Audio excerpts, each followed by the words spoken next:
ना पोस्ट अस्सलामु अलैकुम वरहमतुल्लाहि वबरकातुह।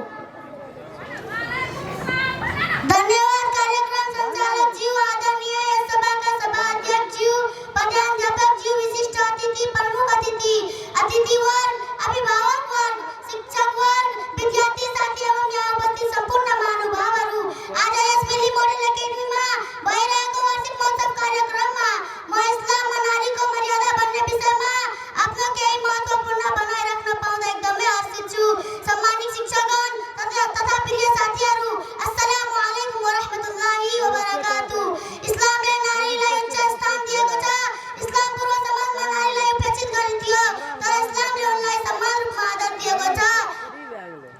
नम्बर 1, इस्लाममा नारीको सम्मान। कुरानमा अल्लाह तालाले भनेका छन्, आउजु बिल्लाहि मिनश शैतानिर रजीम, बिस्मिल्लाहिर रहमानिर रहीम, वलकद कर्रमना बनी आदम, र निश्चय नै हामीले आदमका सन्तानलाई सम्मानित गरेका छौं। इस्लामले पुरुष र नारीलाई समान रूपमा आदर दिएको छ र प्रत्येकले आफ्नो जिम्मेवारी तोकेको छ।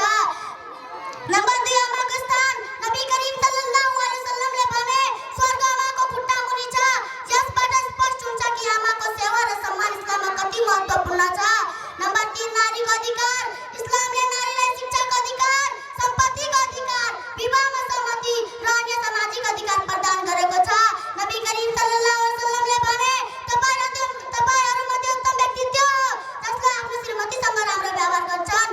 अर्थात् इस्लाममा नारीको उच्च मर्यादा छ। उनीहरूलाई सम्मान, सुरक्षा, अधिकार दिएको छ। हामीले पनि इस्लामका शिक्षाहरूलाई व्यवहारमा लागू गर्नुपर्छ।